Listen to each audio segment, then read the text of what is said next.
So you were saying how Ugly Betty was so unique and outside the box. What kind of audience were you aiming for with the show?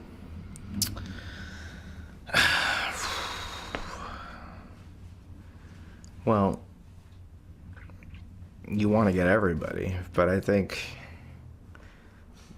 the audience seemed to predominantly be women and gay men. And did you do things to particularly appeal to them? um, you know what? I think we had that audience in the bag. I think we try things to appeal beyond that, but I think I don't think we were ever really going to get a lot of hetero men into a show about at a fashion magazine. So. So tell us about the upfronts, the presentation to the advertisers before the show aired, and then there was another one the year later that had a slightly different tone to it. The first year, the show, they changed the title without telling me. It was called Betty the Ugly, and we were Friday nights at 8 or 9, I don't remember. And we were just, there was a little clip, and it was fine, but we were definitely not one of the big shows that year. We, the billboards and stuff there was one I remember seeing. The big shows were 6 Degrees and the show called The Nine. Those were the ones they were backing. Those were the winning horses they were backing. The second year at the upfronts, there was a whole big musical number, and the upfronts were built around the show. I mean, they had like a bunch of chorus line dancers dressed as Ugly Betty. It was spectacular. And how did that make you feel to have all that support behind you finally? Good and bad. I mean, good in that it's great to get that, bad in that it just increases the pressure. Yeah. And the first year you also were at the Television Critics Association, and did you get better reception there than at the upfronts? Yeah, definitely. Yeah, talk a little bit about that. Well, I think the reception at the TCAs were what led them to move the show from Friday night to Thursday night. And it was uniformly, like, the critical response was really tremendous. Talk a little bit about shooting the Ugly Betty pilot. We shot in New York, which was great, and I actually had planned on moving to New York. At that point, I thought, if the show goes forward, we'll be shooting in New York. I'll be living there. If it doesn't go forward, I'm going to move to New York anyways. The third option, which is it gets picked up and we shoot it in LA, did not occur to me. So the pilot was a great experience. There were some rough points. We had cast an actress as Wilhelmina initially that it was very clear from the table read, even before the table read, that it was not gonna work. It was not a good fit. Who was that? Her name is Charlotte Ross, and she had been in the West Side pilot, and she was very good in the West Side pilot. This role was not for her. So we fought, I saw how important casting was based on my last experience, where we cast the wrong people, and I just wasn't going to let that happen again. So we had to fight to get permission to release her. We did.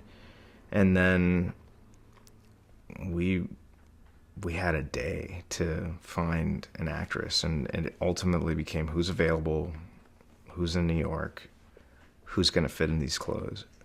And that's how we found Vanessa Williams. Really? We had talked about her, and we were actually set to meet with her earlier on, and then her father passed away. She was out of town, and so she just was unavailable. And then suddenly when this happened, it was, I mean, we were scrambling. We were making offers. We made a couple offers to some other actors who passed, and then Vanessa, thank God, it just worked out. And I knew from the moment, like, they were walking, the first day of shooting, we're shooting like a bedroom scene, so she didn't have to get in a wardrobe then, but they were walking her between her trailer and the set, and she was wearing a robe, and everyone in the street would just stop and take a picture, and when I saw that, I'm like, oh, this is going to work out fine. This is going to work. And she was terrific. I can't imagine anyone else in that role. Neither can I.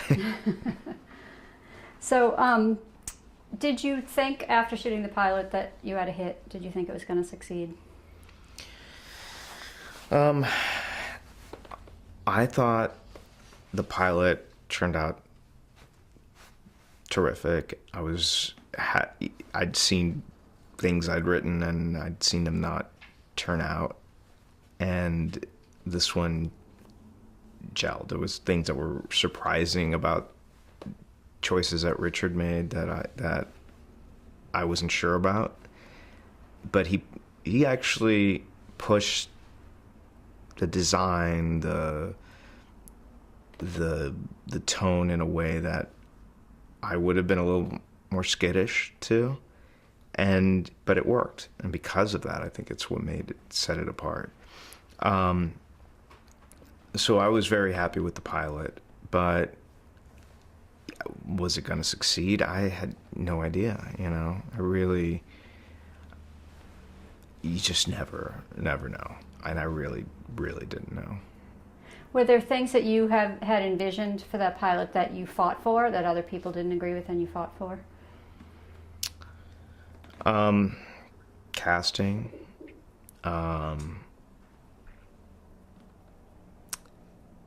the set. We were getting. Remember, we wanted something that looked totally different than anything you've seen on television, and the people at the studio didn't like. It doesn't matter. Television is all about the close-ups, and who cares what the set is. So they were fine. They would have been fine with a generic office set, but we held out, and we found that what became the mode set, and what became the model for the mode set, and I think so much of the look of that show and the contrast between that high-tech, futuristic-looking set versus the very warm, comfy home location was so much a part of the show. So I'm glad we fought that, and I'm glad we fought for a lot of the casting choices, and yeah. How much of the show had you plotted out in advance when you did the pilot? God, not a lot. I wasn't, because everything I'd done up to that point had lasted a season or not at all, and because you get so sucked into the day-to-day, stuff, and you don't really have a lot of time. You really have to set out the time to carve out to plan for the future, plan for success, which I thought was presumptuous at that point. There was, I knew that I wanted the masked woman to turn out to be the transsexual presumed dead brother of Daniel Meade. I knew that. I thought that would happen. We'd get there at the end of season 1, and then it was that storyline was just dragging out so much. We brought it forward to reveal it. Episode 13. So let's talk a little bit about the writing process itself. Were you the showrunner on this show? Initially, I was co-showrunner. By the third year, I was showrunner, sole showrunner. So you were so young at this point, still in your career. Were you taken seriously as a showrunner? Well, that's why they brought in a co-showrunner. I wasn't taken as seriously as, yeah. And did your management style change from previous shows you had run to this set? It was a different beast, and one of the things that one of my partners early on brought was who came from the sitcom world. He brought this process of group punch up, and brought in like sitcom people. His approach was a sitcom approach, which I thought an element of that was good for the show. I think at a certain point that became, by the time he exited, I thought it had shifted too much to becoming a sitcom. And but as far as my management style, I don't know, I learned a lot on that show. I mean, I didn't realize how little I knew until I started working on that show. And I wasn't prepared for it. It was a really tough show.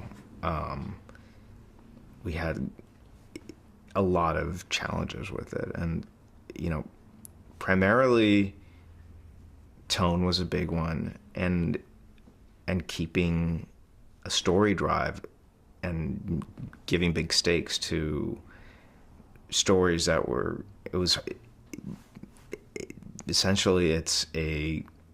telling a show from the point of view of not the head of the magazine, but the assistant to the head of the magazine. So how do you make that person integral to the story? How do you make her stories feel big? And how do you not fall into the trap that we fell into initially, which was to have her save the day every other week, and something happens and she has to come to the rescue, and that just wasn't, you could only do that so much. So it was tough. That part was tough. Who was your co-showrunner in the beginning? Initially, his name is Jim Perriott. And who took over after that? Marco Pinette. So take us through sort of writing a whole script. What's the writing process for Ugly Betty? We start with just sort of some general standalone ideas. Betty gets a makeover, or gone awry, or it's the Christmas party episode, or something that may not be tied in so much with the serialized nature of it. And then we'd sort of incorporate what was where the characters were at whatever time, and following through the serialized stories. And so the serialized part of it was really difficult, because we would juggle a lot of stories, and they were they were pretty complicated at times, So it was a very shockingly tough show to break, and people were always surprised by that. Because we just kind of went for it. And I think we overcomplicated things at times a lot. I think especially the second season, we had probably 4 or 5 stories going on at once, and it was just impossible to invest in a lot of that, and we had to like bring it a little bit back to basics. But I don't know, it seems like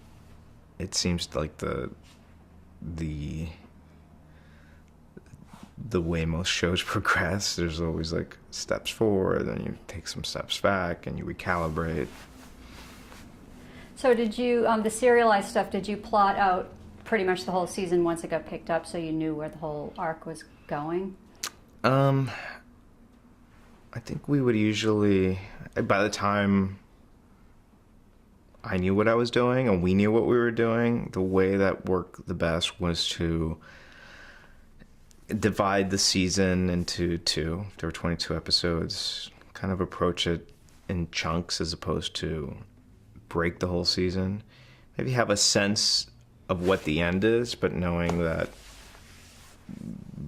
the first half will say, okay, these things are going to happen, and then midway something will change, but not really knowing what's going to happen between that and the end, and having a sense of what the end is, and also knowing that could and probably would change. And how physically did you do it? Did you have like note cards on a board that you... Yeah. Note cards, erasable boards, the works. So, how do you service, you mentioned a little bit about it, but how do you juggle all those characters, all those storylines? Just, it does seem daunting. How do you do it? I don't know. That's a good question. I don't know how we did it. I mean, a lot of it was there were points where we got really bloated with actors, and we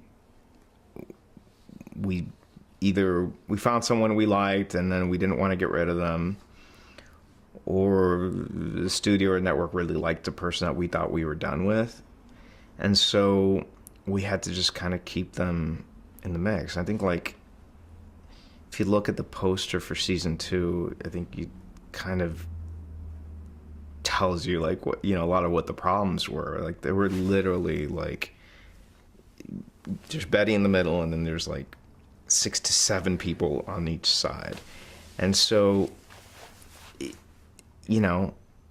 a lot of the people would get short shrift, and she would often get short shrift. Did she feel that way? In the second season, yeah. Who were some of the people that you thought you might be done with, but you kept around because you liked them, or the network liked them?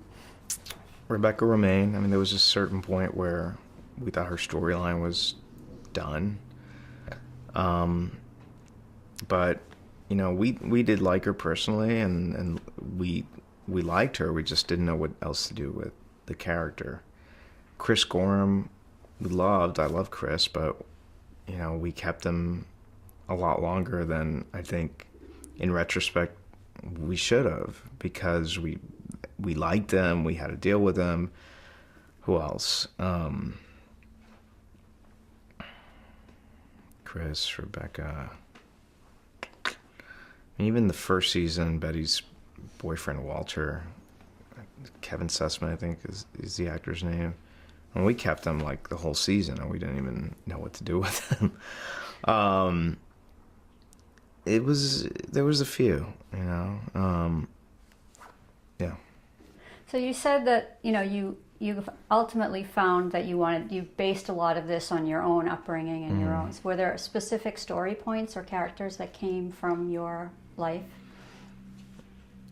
I think elements of Justin's character being gay and sort of struggling with his sexuality was definitely, I drew from my own life. Though I was never quite as flamboyant or as into fashion or, musical theater, things like him. But definitely that I drew from that.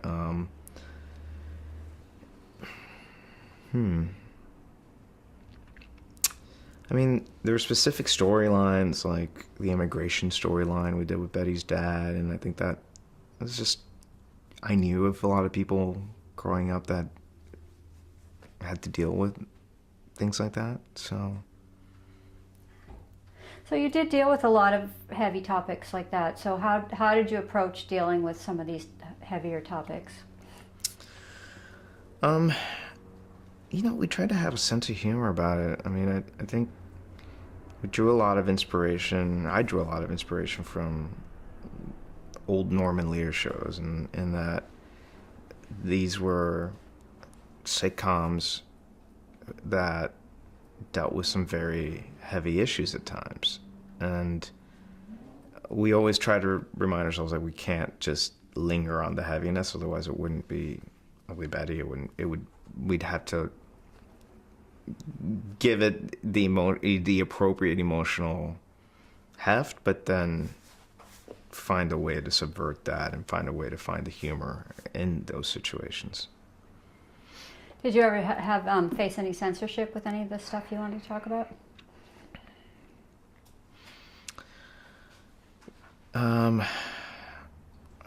Censorship is a hard word. Is a heavy word for it.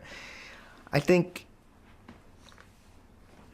there were elements of the Rebecca Romijn transsexual storyline that made a lot of people uncomfortable. I mean, I was surprised we were allowed to do it initially, but I think anytime we tried to explore it beyond a joke or beyond just skin deep, it just met with resistance. And I think the notes we were given were couched in a way that wouldn't say we feel really uncomfortable with this. It was more like, well, we think the story should be... Everything was just sort of dealt with in a politically correct way of dealing with it, but definitely we know that it made a lot of people uncomfortable. Was there anything else that the network wanted you to do that you wouldn't do, or you wanted to do the network wouldn't let you do? I mean, there was, we did a few episodes with Lindsay Lohan in season 3. We didn't want to do it. Network made us do it. It was a bad experience. In what way? She was just really difficult to deal with, and the deal they made was for 6 episodes. I think we ended up doing maybe 3 or 4, but it really hurt us in a lot of ways because there were so much time spent trying to break stories that ultimately we didn't do, or ultimately just weren't good. I don't think the audience didn't respond to it. Nobody tuned in. The only time they tuned in, I think, was when there was some tabloid story about her on the show. So that was one where they fought against us, they won, but I really regret that. What was the question again? What? Just what if there were things that the network wanted you to do that you didn't do, or vice versa?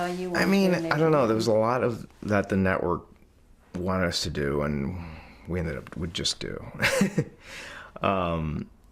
And it wasn't, they wanted the actors to do some sort of ESPN thing to try to attract, straight guys to this. And I was like, it's just, really? It's not going to, the ESPN audience is not going to watch Ugly Betty. It's just not going to happen.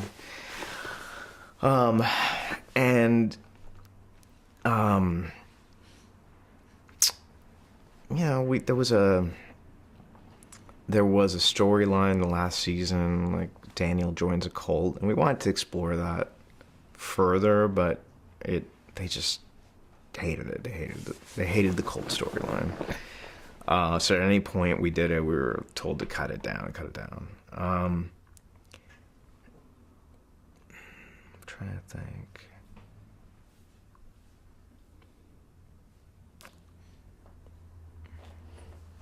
I mean, I can recall scenes or moments that were, for whatever reason, contentious. Or it was in episode 2.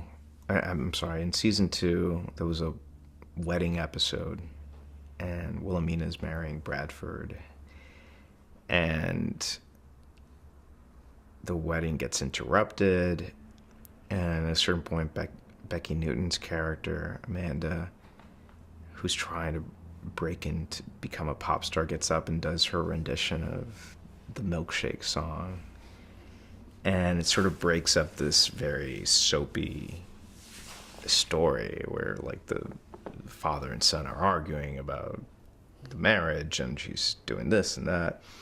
But that was the show. That was totally the show. We'd have these heightened moments, and for whatever reason, our drama executive was just fought it, wanted to get rid of it, didn't like it, didn't get it. It just feels, and it was I was like, this is ridiculous. This is really fucking funny, and we would just crack up every time we'd see it. It just was another example of how difficult it was for them to understand what we were doing, and as much as they loved or wanted to love the show, it just didn't fit very neatly into a box, and so that part was hard. Do you think Ugly Betty would have been a different show had it been on a cable channel?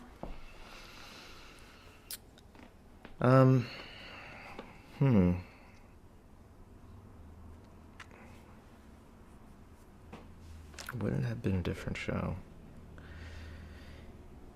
I mean, I'm sure it would have, though. I think the show, ultimately, it was a pretty light show in many ways. I mean, it was a fairly, multi-generational appeal. It's a show you could watch with your parents, or your parents could watch with their kids. And yeah, it dealt with racy things at times or heavy stuff, but I think it was, frankly, like, I think it's what a broadcast show should be. I think something that has cross demographic appeal and has a variety of diverse faces and deals with relatable and story,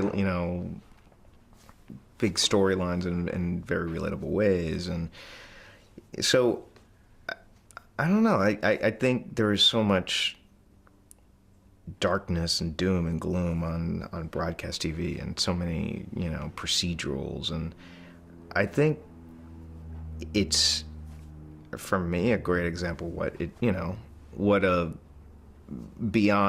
half hour is, what a 1 hour can be, and something light and fun, and and something that just looks cool. I think a lot of the appeal was the fact that it was bright and colorful, and it was a show that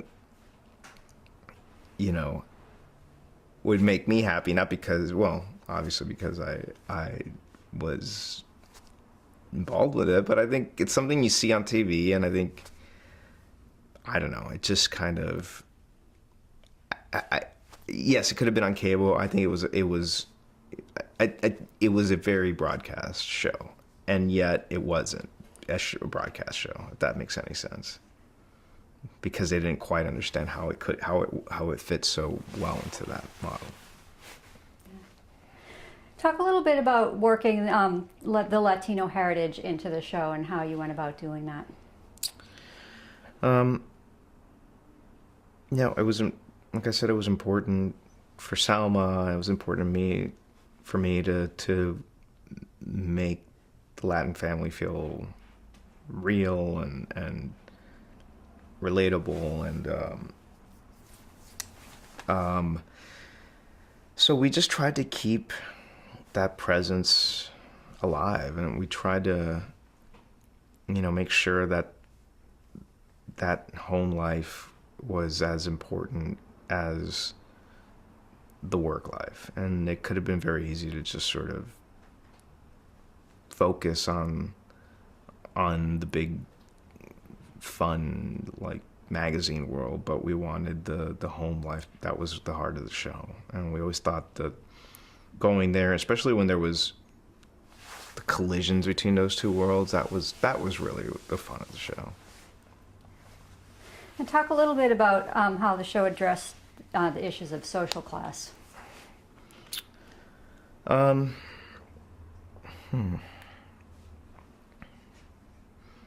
think the issues of ethnicity and the issues of social class were all sort of very interconnected. And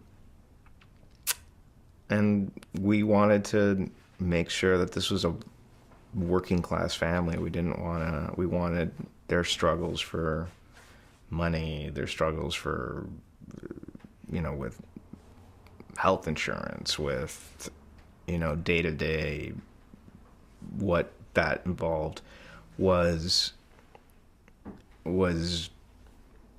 accurate, but we didn't want it to become this dour, dark show about, the troubles of working immigrants. And so we contrasted that with the wealthy Manhattan world. And we tried to, Wilhelmina is black, and she was probably the wealthiest and the most glamorous character, and so we didn't want to make it so that minority was poor. We try to really mix that up. I don't know. That's great. How did the show address the issues of sexuality? We dealt with it a lot, and it was an organic way to do it. I mean, it's a show set in the fashion industry, so yeah. We, Mark, the Mark character Michael Urie played, is very openly gay, and for the most part, not to his mother initially, as we see in an episode. We deal with Justin being a very flamboyant child who is clearly gay to everyone but him initially. We deal with Daniel's transsexual brother. It was a lot of gay characters. We dealt with Mark dating someone who is overweight and he's embarrassed to be seen with him. We just tried to explore lots of facets of it. So let's talk about a typical week in the production of Ugly Betty. Walk us through it. We wouldn't have many rehearsals unless there was a stunt or something that required it. I mean,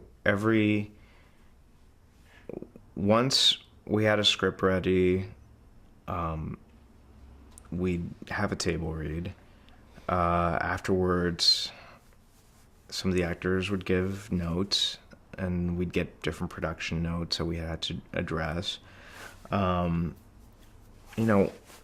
thing is, when you're in television, once you're shooting an episode at the same time that you're editing an episode, at the same time that you're breaking an episode. So there is no typical week is the thing. So every week can look completely, and usually looks completely different. There will always be a fire that you're putting out that is completely unexpected. There may be a script that the network decides to jettison, and so you're scrambling to do it. Maybe an actor is sick or injured, or you have to write them out of something, or it's just sort of controlled chaos. And you had your hands in all of those pots. Yeah. Yeah. I think the one that I remember thinking, like, oh, I can't believe I'm dealing with this, was between shooting the pilot and shooting and the show getting picked up. America inexplicably decided to cut her hair. So her hair was suddenly like this short. And so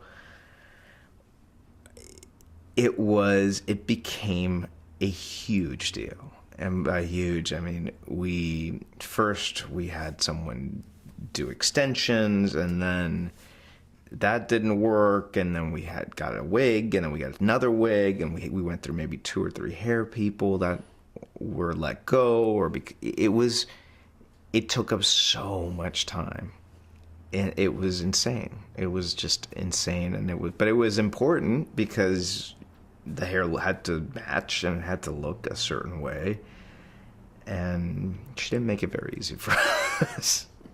So why was the decision made to move to LA after you shot the pilot in New York? Money. It was cheaper to shoot in LA. We wanted to shoot in New York. I wanted to shoot in New York, and they said no. Yeah. So talk a little bit about the production design. Mark Worthington was the production designer. Talk about working with him and your vision for the show, his vision for the show, how it all sort of gelled. Mark he's brilliant. We were pretty much on the same page 99% of the time for everything. And anything that I wasn't sure about, I just trusted. I just say, just do it, because I trusted him. And he got what I wanted to do. I mean, he came into the first meeting with, just books and sort of like reference pictures. And so he just got it. I don't know how else to describe it. He just sort of, and he pushed it in ways that I couldn't, wouldn't have necessarily imagined. So, do you remember anything specific that he did that sort of blew your mind? I think something that him and the director wanted to do was shoot in the lobby of the Woolworth building, like as Betty is waiting for her job interview. And I think I didn't get it. I'm like, oh, it's not really going to fit the interior that we're shooting, even though the set that we shot the mode off, that became the mode office, was actually an old office space in the Woolworth building. But I just thought it was I just didn't get it. I don't think we need to do this. Just shoot her against a wall. And then when I saw it, I'm like, oh, this was a really brilliant way to just start the show. And that you're just sort of setting this girl in this large, cavernous, beautiful space, but she's just the juxtaposition of what she looks like, what she's wearing in this ornate space, kind of, I don't know, it was a great way to start the show. And so did you say that the mode set was actually a real office? It wasn't a set that you had built? Well, we built the set after the pilot, but initially we shot it. It was a location, and it was I don't know what they were offices for. There were empty offices. Like I think it might have been an advertising agency or something, and agency had moved or closed up, and it was just a vacant office that we found. Oh, that's a cool office. Yeah. So, and was it your vision to have something like that was really stark and with the pops of color? And I mean, in the script I wrote, it was the line exactly, I wanted to feel like you were inside of an iPod, and Mark ran with that. Yeah, that's what it looks like. So talk a little bit about the wardrobe on the show. Patricia Field did the wardrobe for the pilot, and she did the wardrobe for the last 2 years. And I think her fashion background really brought a lot of these characters to life. I think she really got Wilhelmina, and I think she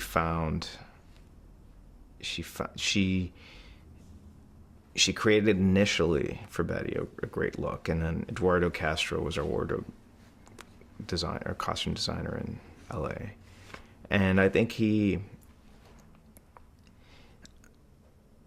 I know that some of the actors thought he could have been more fashionable, but I think he did a great job, and I think that he really nailed Betty in a way that once we moved back to New York, Patricia, I think the wardrobe choices in that third year were really bad for our main character, and I think it kind of turned her into a clown, and it was obviously it's not the reason. There was a lot of reasons. I think the rating started to dip, and creatively there were choices we made, but I think her forte wasn't in this character that felt like she was, a real working class girl from Queens. It was, yeah. And then by the fourth season, Betty's wardrobe, she started to actually have a little more style. Yeah, she started to dress more like a professional and with a unique flair. And I think that was a great way that we pushed it to go. But, yeah. So how do you think the wardrobe and the production design sort of added to the whole heightened reality of the show? I mean, they were all integral parts of it. I mean, wardrobe, it's set in the fashion business, so it really had to be spectacular. And there was so many ways for the show to feel smaller than it ended up feeling, because you kind of tell the story. It could be very, cute and small, but I think the wardrobe and the production design made it feel big and something feature scope like than more so than you see on most television shows. Everything was very different and eye popping, and a lot of the stuff was really spectacular. Talk a little bit about the shooting style of the show. We used a lot of wide angle lenses. We really wanted to get the scope of the place and the sets, and we tried to shoot more exteriors once we were in New York, but so in order to give this thing scope, and when we were inside, and we wanted to really showcase these really spectacular sets. And in color, we wanted to just really have a lot of color, and wanted to be very designed between the wardrobe and the sets. Talk about the graphic transitions you did between scenes. Our editor, Sean Paper, one of our editors, but he was the main editor for the first couple of years. He really pushed a lot of those and created a lot of those. I think it became, sometimes it was necessity. We needed to give something a jolt of energy where there wasn't one. And I told him to run with it, and it started off as just here and there, maybe out of necessity, and then it became part of the style of the show, and we would try and create ways we'd encourage the directors to design transitions that were interesting, or one thing that sort of bled into the other. What was the general atmosphere like on the set?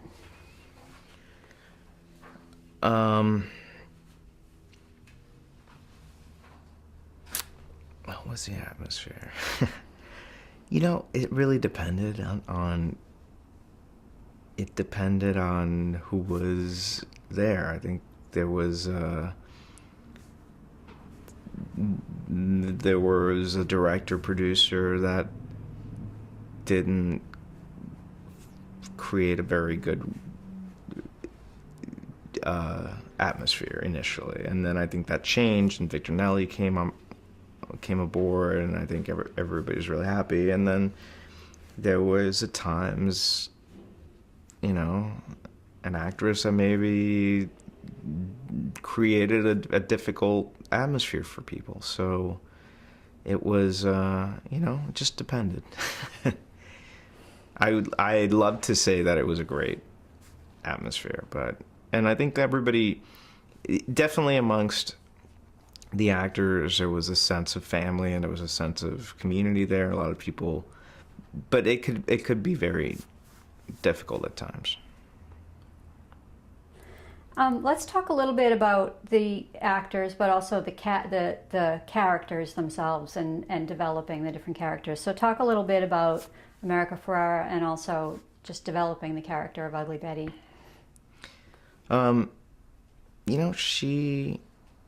She was,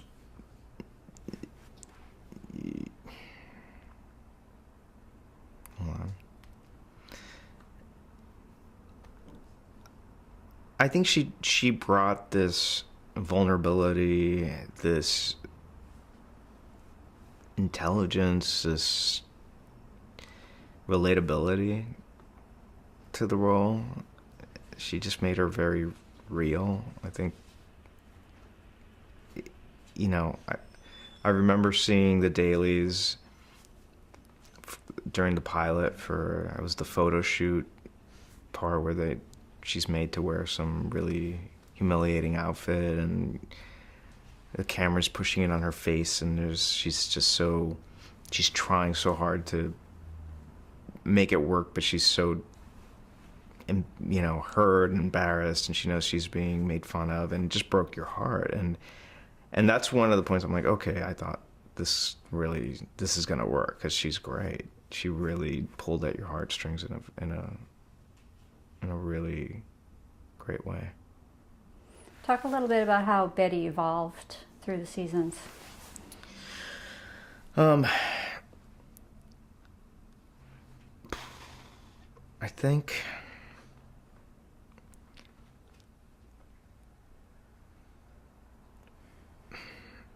she was the underdog. She was very likable in the first season. I had some issues going into the third season with choices that were made to portray her, and I thought she could be a little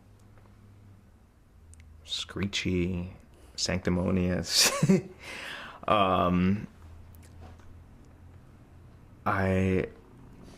don't know. I mean, I think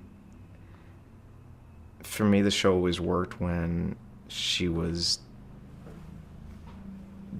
the underdog and the person that you're rooting for, and that feels like the outsider that you want to succeed.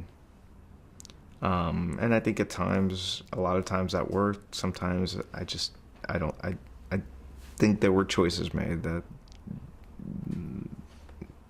were not that. Can you give us a specific example? Again, wardrobe was a big part of it. I honestly, looking at some of those, I was looking for some clips recently, and I'm like, it's been a few years since I've seen it, and I saw the way she comes across in the first season and a lot of the second season versus the way she comes across in the third season. There's one is someone that you really love and are rooting for. One is someone that you're just annoyed by. I thought, and that was upsetting. And I think I'll certainly think there was times where the writing didn't help, but I think there were just choices made that, I think I think when she had to have the answer to everything, when she had to tell everyone how to, live their life and what to do. I think when the character, when it started being less of a character and more of the actress's own personality coming out, I think that's where the show failed. So you can keep asking me about her, but I Well, let's move on to Eric Mabius as Yeah. Daniel. Tell us a little bit about him and talk about the character of Daniel Meade. He's a great guy. Eric is, he has a very laid back style. He's very analytical about the character and motivation, and he I don't know, I think one of the things he brought to it was he made what was, as written, a guy like a sort of jock stud, perfect guy. He brought a vulnerability to him. He brought a I don't know, a dorkiness at times to him, a humor to him that I wouldn't have quite imagined. Talk about the relationship between Betty and Daniel and how that evolved over time. I think very quickly it shifted to them being comfortable with each other, being friends with each other. I think that there were a lot of times where they fought, where they had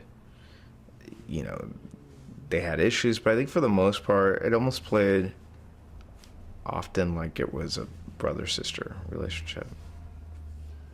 So in the end, it was sort of left to your own interpretation? Did they end up together? I think that is left to your own interpretation. I think we wanted to hint that could be a possibility without saying that it was going to be a possibility. What do you think?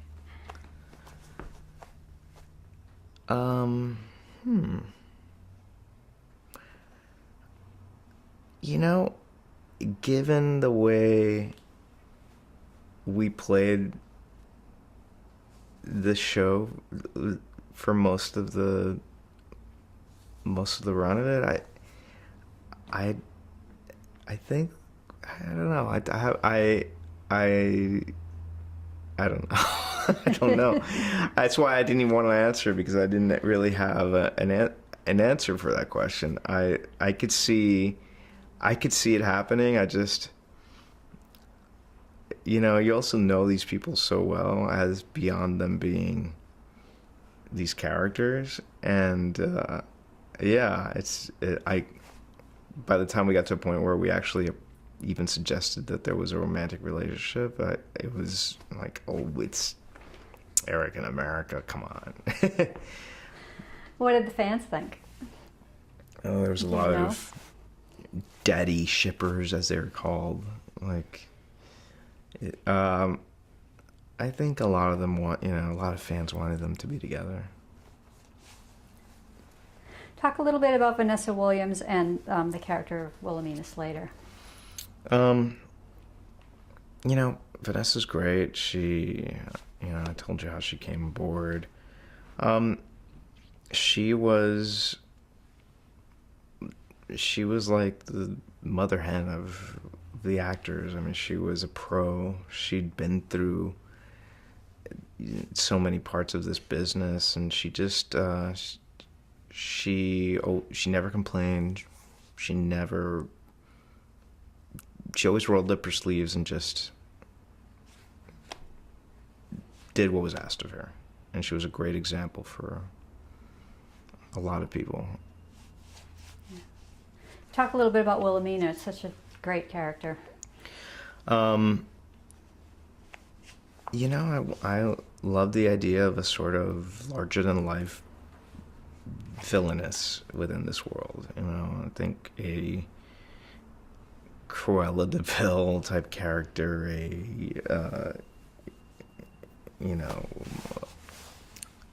Meryl Streep in Prada.